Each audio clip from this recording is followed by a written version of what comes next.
Je propose de dire quelques mots d'abord et après on fera la minute de silence. Voilà. D'abord, je tiens à vous dire que c'est un honneur pour moi de dire ces quelques mots devant la tombe d'Édouard Vaillant. Je tiens à insister sur ce fait. Alors, j'espère que vous allez m'entendre, que ma voix va porter assez. Dimanche soir, alors qu'il parlait de l'audiovisuel public, M. Macron a parlé d'un secteur structuré sur le monde d'avant, justifiant ainsi une réforme de l'audiovisuel lourde de menaces qui aurait, à mon avis, dû faire pour le moins frémir la mèche rebelle savamment travaillée du journaliste Laurent Delahousse. Le monde d'avant. C'est donc ainsi que M. Macron qualifie tous les maillages collectifs dont notre pays s'est doté depuis des décennies. Effectivement, on s'interroge sur cette modernité prônée par notre président quarantenaire, qui fête son anniversaire à Chambord, éclaboussant ainsi de son mépris tous les gens pour lesquels les fins de mois commencent le 10, comme aurait dit Coluche, et je dirais même qu'il y en a même pour lesquels on est toujours sur des fins de mois. 5 € de diminution de l'APL représente pour un certain nombre de personnes un manque qui les prive de quoi s'acheter à manger pour plusieurs jours. Monde d'avant ou modernité ? Nous sommes rassemblés ce matin, comme tous les ans, pour commémorer la mort d'Édouard Vaillant. On pourrait dire que parler des hommes d'avant n'est pas moderne, voire ringard ou dépassé, et pourtant. Depuis l'année 2015, nous affirmons encore et toujours l'importance de vaillantiser. Je donne la définition de ce verbe inventé par Jean-Marie, qui est action de remettre dans la lumière l'histoire de quelqu'un qui en avait été indûment écarté. Grâce aux différents événements organisés à l'occasion du 100e anniversaire de sa mort, nous avons pu nous remémorer le parcours, les paroles et les actes de ce grand homme. Je me permets une petite parenthèse pour demander des nouvelles de la restauration du tableau d'Ernest Victor Arreu, actuellement en cours de restauration donc à la Fédération du Parti socialiste. Ce tableau qui représente Édouard Vaillant en jeune révolutionnaire à la barbe et aux cheveux châtains, habillé en chemise rouge de garibaldien. Représentation à laquelle nous sommes moins habitués car elle est bien différente des photographies de la fin de vie que nous connaissons mieux. Nous ignorons ce tableau dont nous ignorons quel fut son destin pendant un certain nombre de décennies, a été offert en 1950 à Guy Mollet, secrétaire général de la SFIO à l'époque, puis remis 5 ans plus tard aux socialistes de Vierzon. Nous aurons peut-être l'année prochaine l'occasion d'avoir des informations sur la poursuite du parcours de ce tableau. Mais pour l'heure, remettre Édouard Vaillant en lumière nous permet de redresser quelques idées fausses, notamment sur ses positions au moment du début de la guerre de 14-18, et revisiter la légende noire d'un Vaillant rallié à l'Union sacrée. Vaillant appelle à la défense nationale, ce qui n'est pas la même chose, et surtout ne présente pas les mêmes connotations historiques. En 1792, à Valmy, les soldats qui se sont battus pour défendre la patrie en danger ne sont pas les mêmes que ces ganaches criminels responsables des horreurs de la guerre de 14. Vaillant, comme Jaurès, a défendu jusqu'au bout l'idée d'une paix portée par les peuples d'Allemagne, de France et d'autres pays d'Europe. Il est toujours évident, encore aujourd'hui, de voir combien sa pensée nous éclaire. Vaillant est l'un des plus sérieux connaisseurs du marxisme, que le film Le jeune Karl Marx a remis au goût du jour, montrant la modernité de la devise « Prolétaires de tous les pays, unissez-vous ». Vaillant, travailleur acharné, ingénieur, docteur ès sciences, qui a réfléchi et œuvré sur l'hygiène, l'ergonomie, y compris dans le monde rural. Vaillant, écologiste avant l'heure. Vaillant, docteur en médecine, qui a participé à la décentralisation des établissements psychiatriques d'Ain, Chesalbenois et Nel-Château. Vaillant, spécialiste du droit social, qui a rédigé la première loi sociale complète. Oui, la pensée d'Édouard Vaillant nous guide sur bien des sujets brûlants de notre actualité. Actualité que je qualifie de sombre. Plusieurs exemples permettent de nous démontrer cette actualité, cette modernité de sa pensée.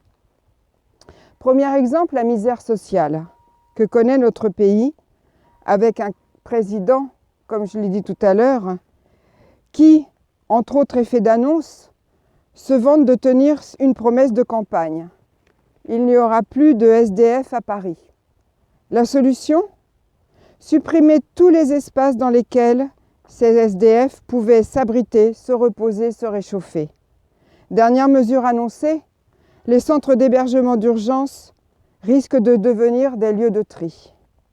En réalité, on ne cherche pas à régler sur le fond ce qui met les gens à la rue, on cherche seulement à les cacher. Les chiffres montrent combien les inégalités se creusent en France et au niveau international. Selon certains calculs, l'échelle de salaire est passée de 1 à 25 en 1900 à 1 à 80 de nos jours. Vaillant aurait fait sienne la formule de l'abbé Pierre. Il ne faut pas chasser les pauvres, il faut chasser la pauvreté. Deuxième exemple, l'Europe et les nations. De tous les socialistes français de son époque, Vaillant seul connaissait à fond d'autres pays européens, ayant vécu 5 ans en Allemagne et 9 ans en Angleterre. Il fut un internationaliste et un Européen convaincu. Même au plus fort de la Grande Guerre, Vaillant évoquait l'avenir d'une Europe des nations libres et indépendantes, fondée sur la coopération et la paix. Aujourd'hui, Vaillant sera un ardent défenseur d'une construction européenne intergouvernementale et non pas supranationale, une Europe des peuples et non une Europe des élites, des premiers de cordée ou du capital financier. On peut imaginer ce qu'il aurait pensé du Brexit, des mouvements indépendantistes de Catalogne ou du récent vote en Corse. Comme nous, il aurait certainement analysé et dénoncé cette mise en compétition des travailleurs et des économies au niveau européen et mondial qui engendre des drames humains et alimente ces replis nationalistes. Un dernier exemple, la démocratie et le pouvoir. La dernière période électorale que nous avons connue a donné lieu à une situation que l'on peut qualifier de séisme de la vie politique française. Le brouillage, voire le rejet des notions gauche-droite, l'abstention qui a atteint un niveau record, le tout sur un fond de 5e République.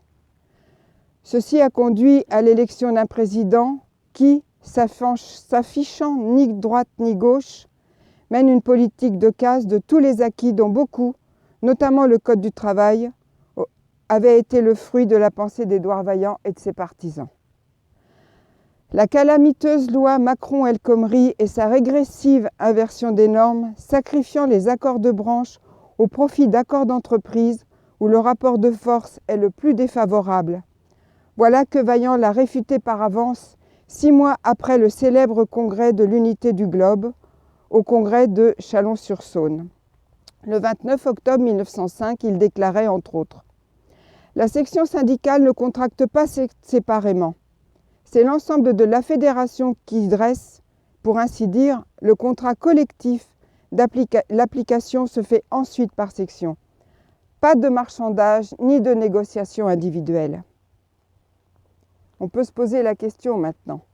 Que faire pour donner ou redonner à nos concitoyens confiance sur le fait qu'il existe des alternatives et ouvrir des perspectives politiques crédibles basées sur un rapprochement de toutes les composantes de la gauche, j'emploie intentionnellement ce mot, composantes de la gauche de notre pays.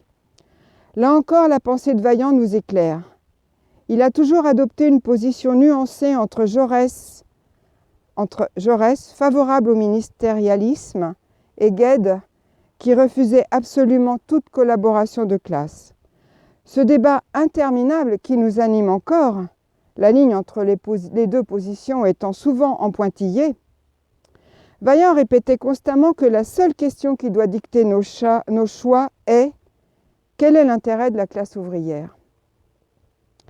L'Assemblée nationale a voté dans la soirée du 29 novembre de l'année 2016 un texte proclamant la réhabilitation de la Commune de Paris, dont Vaillant fut une des figures les plus remarquables. Pour Vaillant, la Commune fut son combat pour l'existence de la République sociale, bien plus que la révolte du patriotisme déçu. De là sa grandeur. Elle est restée aux yeux de tous la révolution militante, la marche du prolétariat en armes à la conquête du pouvoir. Mais qu'en est-il des idéaux portés par ce mouvement révolutionnaire et progressiste ? Nous avons constaté à plusieurs reprises les limites de la capacité réformatrice d'un gouvernement de gauche de transformation dans une société capitaliste. Et pourtant, face au brouillage des repères opéré par Macron, il est de notre devoir de chercher encore et toujours notre plus grand dénominateur commun et d'ouvrir sur ces bases des possibles pour donner des envies de citoyenneté à ceux pour lesquels les mots égalité, fraternité, solidarité, humanité sont devenus des mots creux. Reprenant les mots de Vaillant, je dirais « Les divisions ne disparaîtront pas de sitôt, mais elles doivent cesser d'être nuisibles à l'action socialiste. Les distinctions actuelles et nécessaires que les événements ont marquées ne doivent empêcher aucune action efficace et commune. Ces socialistes de toutes les écoles veulent réaliser la liberté individuelle la plus complète dans une société normale et de développement harmonique et assuré. » Fin de citation. La liberté de chaque individu dans une société qui favorise le collectif, ça c'est moderne. Face à la morosité ambiante, bien compréhensible au regard des difficultés grandissantes pour un maximum de gens, et au regard du montée des idées racistes et xénophobes, je pense que nous pouvons toujours avoir en tête cette pensée vaillantiste, enfin je la qualifie de vaillantiste, la tristesse est réactionnaire, la joie est républicaine, l'espérance est révolutionnaire.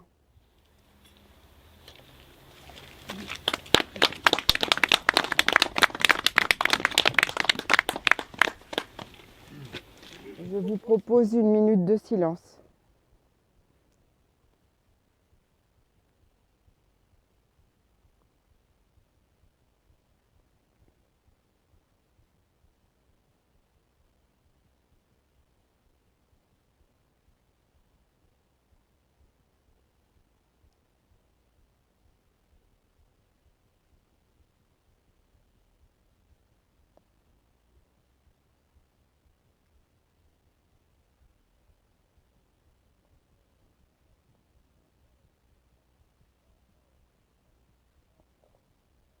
Je vous remercie.